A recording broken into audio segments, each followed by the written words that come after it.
ఆదాయం తగ్గి ఖర్చులు పెరిగిన సమయంలో కూడా ఆ సంవత్సరం వానాకాలం పంట కోసం రైతు బంధు సహాయాన్ని సీజన్ కంటే ఆ రోజు మేము అందించినామని చెప్పి మీకు గుర్తు చేస్తా ఉన్నాను అధ్యక్ష. ఆ ఒక్క సంవత్సరమే కాదు అధ్యక్ష, ఇప్పటి వరకు ఈ రాష్ట్రంలో 11 విడతల దాదాపు 72,000 కోట్ల రూపాయల రైతు బంధు సహాయాన్ని ఎప్పుడు కూడా పంట కాలానికి ముందే రైతులకు ఉపయోగపడే విధంగా అందించినామనేటువంటి విషయాన్ని గుర్తు చేస్తున్నాం.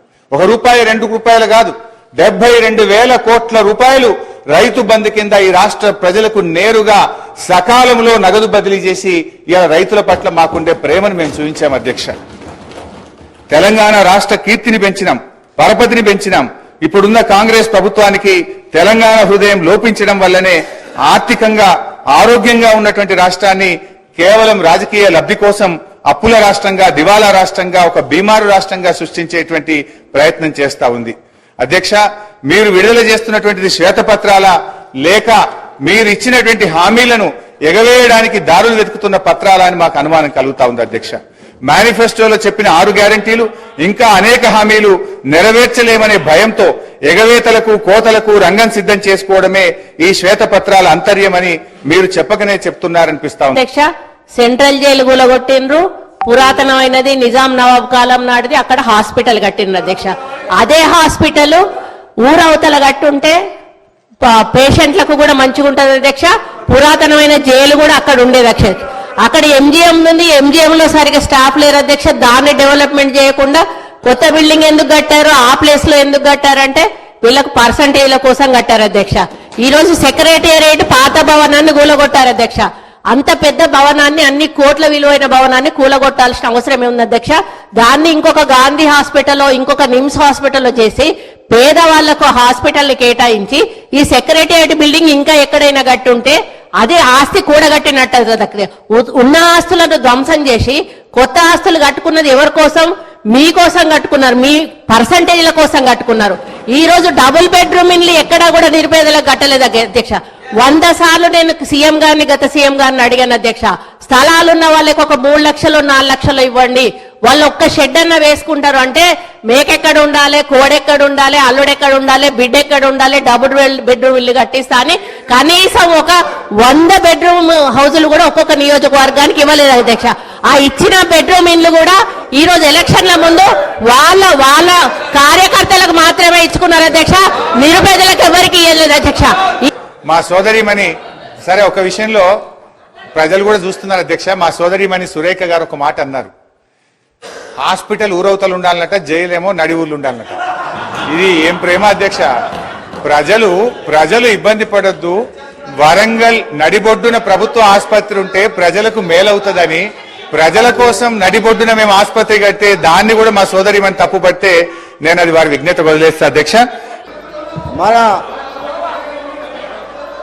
హరీష్ రావు గారికి గంట సమయం ఇచ్చినా గానీ హరీష్ రావు గారికి గంట సమయం ఇచ్చినా గానీ సమయం సరిపోలేదని అంటున్నారు అధ్యక్ష. సార్ కూర్చో సార్.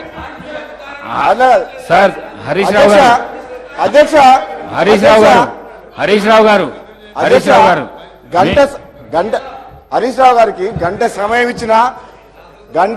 ఇచ్చినా ఆయన తృప్తిగా లేరు అధ్యక్ష. ఎందుకంటే వాళ్లకు మన ఊర్లలో ఏమంటారు అధ్యక్ష, మేనమామ సాలు వచ్చిందంట అధ్యక్ష. అంటే ఆయనకు మాటలు చెప్పడంలా, అబద్ధాలను నిజం మాట్లాడలా. ఆ కేసీఆర్ గారి ట్రైనింగ్ మాత్రం, కేసీఆర్ కుటుంబ సభ్యులకు మేనల్లునికి మాత్రం చాలా పోలికలు వచ్చినాయి అధ్యక్ష. ఇంత సమయం ఇచ్చిన తర్వాత కూడా మరి గవర్నమెంట్ ఇట్లా మాట్లాడడం అంటే ఏంటి అధ్యక్ష ఇదంతా? అధ్యక్ష నేను ఎందుకు చెప్తున్నా అంటే మన వ్యక్తిగతంగా నా పేరు తీసుకుంటా అధ్యక్ష.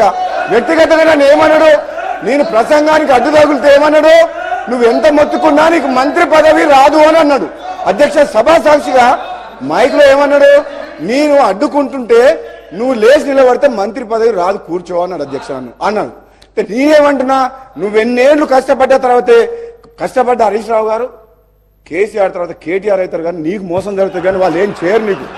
నువ్వు మాత్రం ఎంత కష్టపడ్డా నిన్ను వాళ్ళు నీకు తండ్రి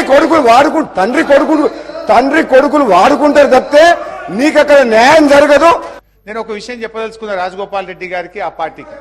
మీ పార్టీ లాగా 50 కోట్ల రూపాయలు ఇచ్చి పిసిసి అధ్యక్ష పదవి కొనుక్కునే కర్మ మాకు అక్కర్లేదు. ఇది ఎవరు చెప్పిండ్రు? స్వయంగా కోమటిరెడ్డి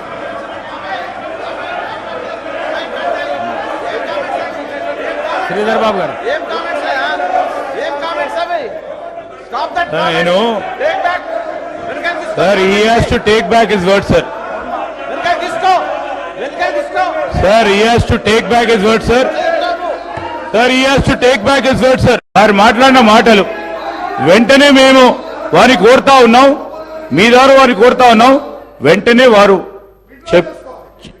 మాట్లాడిన మాటలు విత్డ్రా చేసుకోవాలని కోరుతా ఉన్నారు. ఎందుకంటే అధ్యక్ష, వారు సభా మర్యాదలను పాటించి కొత్తగా వచ్చిన శాసనసభ్యులకు ఆదర్శంగా ఉండాలి. ఈరోజు నేను కోరుతా ఉన్నది ఒకటే అధ్యక్ష, మీరు అవకాశం ఇస్తా అన్నారు, మీ ప్రెరోగేటివ్ మీరు ఇచ్చారు అధ్యక్ష. సరైన విధానంలో వారికి ఉపయోగించుకోవాలి. ఈరోజు వారు మళ్ళా తిరిగి మా పార్టీపై, మా సభ్యులపై, మా అధ్యక్షులపై మాట్లాడటం సరికాదు. ఇది మేము ఖచ్చితంగా దీనికి ఖండిస్తా ఉన్నాం. ఖచ్చితంగా వారు వాపసు తీసుకోవాల్సిందే, లేకుంటే ఎక్స్ప్లెయిన్ చేయండి అధ్యక్ష. ఇవన్నీ కూడా సరికాదు. Let's stand as an example. Now let's stand as an example. Let's stand as an example, sir. Why are you మరి వారి సభ్యులు కూడా మా మీద నోటికొచ్చినట్టు మాట్లాడినరు. వారిని విత్డ్రా చేసుకోమని చెప్పండి. I'm ready to withdraw. ఇంకోటి, ఈ కామెంట్స్ నేను చేసినవి కావు, వాళ్ళ కోమటిరెడ్డి బ్రదర్సే వీడియో ఫుటేజ్ ఉంది. వారే వారి నాయకుడి మీద ఈ రాష్ట్ర కాంగ్రెస్ పార్టీ ఇన్ఛార్జ్ కు 50 కోట్లు ఇచ్చి పిసిసి అధ్యక్షుడు కొనుక్కున్నారని వారు కామెంట్ చేశారు. నేను చేయలే. I'm ready to withdraw my words provided గౌరవనీయులు రాజగోపాల్ రెడ్డి గారు తన వ్యాఖ్యలను ఉపసంహరించుకుంటే నేను ఉపసంహరించుకోవడానికి సిద్ధంగా ఉన్నాను. వారి వైపు నుంచి ఇష్టారీతిగా మా మీద కామెంట్ చేసినప్పుడు తప్పనిసరి పరిస్థితుల్లో వారు చేసిన వ్యాఖ్యలు, బయట చేసిన వ్యాఖ్యలు నేను గుర్తు చేసిన తప్ప ఇది నేను సొంత కామెంట్స్ కాదు, నేను నా నోట్ల నుంచి చెప్పింది కాదు. వారు చెప్పిన మాటల్ని నేను గుర్తు చేసిన. నేనేమంటా సార్, వారిని విత్డ్రా చేసుకోమని, నా మీద, మా పార్టీ మీద చేసిన వ్యాఖ్యల్ని వారు విత్డ్రా చేసుకుంటే I'm ready to withdraw. I have no objection. నాకు కూడా ఈ సభ హుందాగా నడవాలని కోరుకుంటున్నా అధ్యక్ష. హరీష్ రావు గారు, నేను ఇంకా చాలా విషయాలు చెప్పాల్సి ఉండే, కానీ హరీష్ రావు గారు, రాజగోపాల్ రెడ్డి గారు మీ మీద ఏమన్నా అభియోగం చేస్తే మీరు వారి మీద చేయండి, కానీ దాన్ని తీసుకొని వారన్నదే చెప్పిన సార్. రాజగోపాల్ రెడ్డి గారు బయట ఏం మాట్లాడిండో అది గుర్తు చేసిన. రాజగోపాల్ రెడ్డి గారు చెప్పిన తప్ప నేను సొంతంగా చెప్పలేదు, నేను కొత్త ఆరోపణలు చేయలేదు. బయట మాట్లాడిన మాటలు హౌస్ లో మాట్లాడడానికి ప్రయత్నం చేయకండి. మీరు విత్డ్రా చేసుకోండి. ఈ ప్రాక్టీస్ మంచి ప్రాక్టీస్. వారు విత్డ్రా చేసుకుంటే ఒక పని చేయండి సార్, వారు విత్డ్రా చేసుకుంటారు కదా, ఇద్దరి కూడా మీరు ఎక్స్పెల్ చేయండి. I have no objection. ఇద్దరి మీరు ఎక్స్పెల్ చేయండి. You take a call, you take a decision. మీరు మొన్న కేటీఆర్ గారు కూడా మాట్లాడిన, ఆ రోజు నేను హాస్పిటల్ రాలేదు, మీకు మా ఇంటర్నల్ పార్టీ విషయంలో అయిపోయింది ఎప్పుడో పట్టుకొని, అదే అది కాదు, ఆయన గురించి మాట్లాడలేదు. అదే మీరు ఆల్రెడీ ఒకటి చూడండి, ఇప్పుడు మా కాంగ్రెస్ పార్టీ, నేషనల్ పార్టీ ఒక సిద్ధాంతం, నాయకుని ఎన్నుకున్నాం. ముఖ్యమంత్రి గారు రేవంత్ రెడ్డి గారు ఉన్నారు, ఆయన నాయకత్వంలో ఇలా మంత్రివర్గం ఏర్పడి గవర్నమెంట్ ఏర్పడింది. మీకేం పని లేదా? మీరు ఏం చేసిన 10 ఏళ్లలో ఏ విధంగా పెట్టిను, ఎట్లా దోసుకున్నారో ఇవాళ ప్రజల ముందు బయట పెడుతుంటే మీరు పాటు పెట్టుకుంటా. నీకేమైనా ఉంటే 10 ఏళ్లలో నువ్వు ఏం చేసినావు? ఒక ఉద్యోగం ఇచ్చావా, ఒక ఇల్లు కట్టావా? అది చెప్పకుండా ఎంతసేపు మాట్లాడు. మేము చెప్పాలా మీ బాబు ఎట్లా కొట్లాడుకుంటూ చెప్పాలా?